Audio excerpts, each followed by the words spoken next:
All right, today I'm going to be doing a prime versus prime fight analysis where I'm taking a fighter like Alex Pereira and talking about how I think he would have done against other fighters. Starting off, Pereira versus John Jones. If this fight took place at heavyweight, I would think that John probably ends up just taking him down and finishing him. Whether that happens in the second, first, third round, probably later in the fight, I would expect it to happen. I think that Pereira does a really good job of avoiding damage, but in doing so, he can leave himself open for submissions, and John could catch him with that at heavyweight. However, if the two of them fought at light heavyweight in their prime, where John's prime is, then I would suggest Alex Pereira probably ends up winning. I think that he would win by knockout. I think that John Jones in his prime couldn't finish Anthony Smith. He couldn't take down and hold Dominic Reyes, who trains with Alex Pereira. He didn't even try to take down Thiago Santos. But the biggest reason why I think Alex Pereira will beat John is because I think John's ego is huge. And I think that John would see the level of kickboxing skill that Alex Pereira has and say, I'm going to beat him in a kickboxing fight. And he would make the same mistake that guys like Magomed Ankalaev and Jamal Hill have said. Moving on, Alex Pereira versus DC. This fight, there's no question what would happen at heavyweight. We know DC would take him down and finish him in the first round, probably. At light heavyweight, pretty similar thing, honestly. I think that DC has a 70% chance to take Alex down, beat him up for 1.5 to 2 rounds, and then find a rear naked choke, similar to what he did to like Derek Lewis or Rumble Johnson. I think that DC most likely wins. There is a scenario there where Alex Pereira cannot take any damage, work his way up, start chopping at DC's leg, and eventually knock him out, whether it's with a left hook or a flying knee. I think that's something that he can do. Moving on, Alex Pereira versus Tom Aspinall. This is a fight that we could see happen in the future. I I don't really give Alex Pereira any chance in this. Obviously, he has that touch of death, but Tom's taken he took punches from Sergey Pavlovich and then still finished him in a minute. He's done over 1,000 rounds boxing with Tyson Fury. He practically grew up with the Furies. He moves like a middleweight. He has the power of a heavyweight. These guys both have that like one touch of death power. The only difference is that Pereira has it with hooks, specifically his left hook, and Tom Aspinall has it with straight punches. Tom probably wins this fight, whether he knocks him out or submits him, but I could also just see Tom going in there, blast double leg, and then taking him down, submitting him. The biggest reason why I think Tom is going to win is because of his movement. Alex does really good at kicking guys that have not rhythm, that have similar, like simple movement styles, like Yuri Prochazka or Jamal Hill. They just walk forward, they march.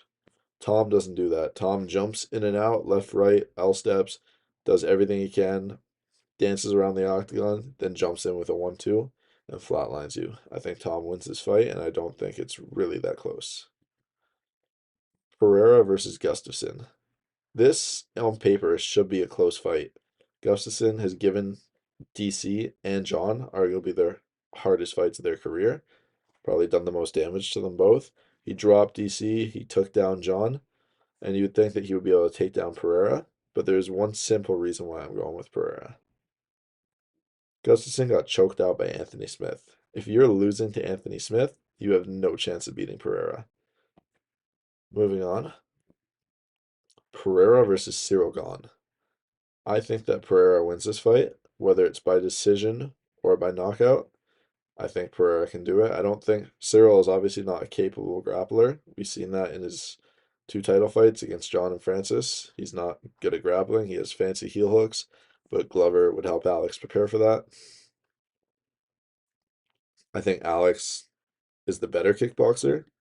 He matches up with him well in size. They're not that far apart in walk around weight. They're not that far apart in size. Very similar reach, similar height. And yeah, Pereira seems to have more power, and he's the better kickboxer. Plus, Ciryl Gane got dropped by Tai Tuivasa. I'm sorry, but if Tai is catching you, so is Alex. Also, Alex will be able to land his leg kicks. He'll be able to kick Cyryl's leg because Ciryl, while he moves in and out and can move left to right, he doesn't do it the same way Tom does.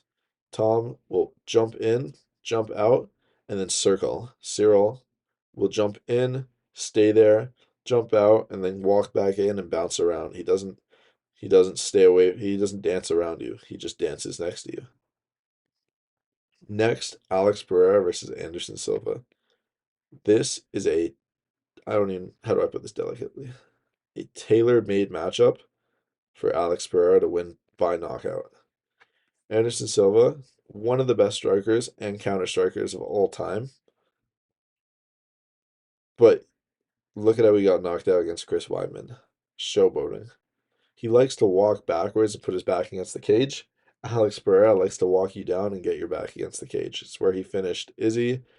It's what he does. He stalks you, he stalks his prey, and then he knocks you out. Anderson Silva got caught showboating against Chris Weidman. He got dropped against Chael Sonnen. If Chael's knocking you down on the feet or Weidman's knocking you out, Alex Pereira is putting your lights out viciously. The next is Dricus du Plessis. Dricus, Dricus du Plessis. Alex Pereira versus Dricus at middleweight. No, that's interesting. Dricus takes Alex down and probably wins by a rear naked choke. He's so strong for the middleweight division. He hits so hard. Probably not as hard as Pereira, but he has the God-given ability of having fucking huge shoulders, these boulder shoulders. They allow him to just blitz in and then completely cover up and stop himself from getting hit. Not stop himself from getting hit, stop himself from getting caught on the chin clean.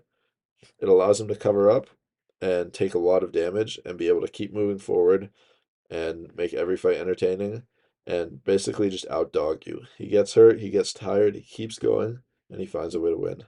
I think he would somehow find his way to win against Pereira at middleweight specifically.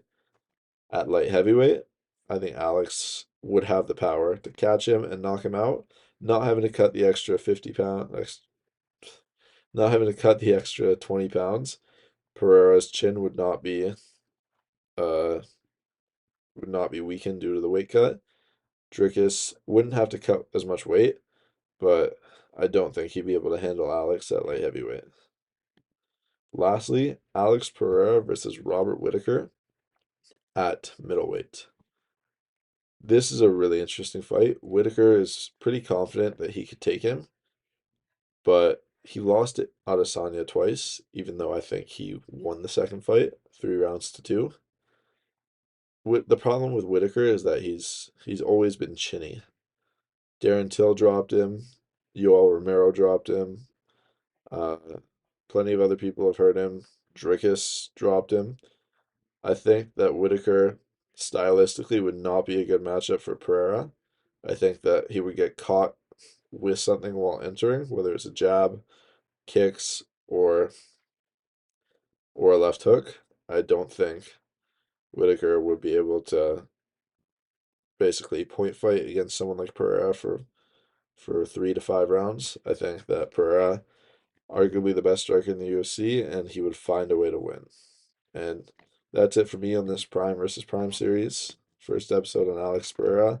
Let me know what you think in the comments below. Let me know who you want me to do next. And please like and subscribe. Thank you.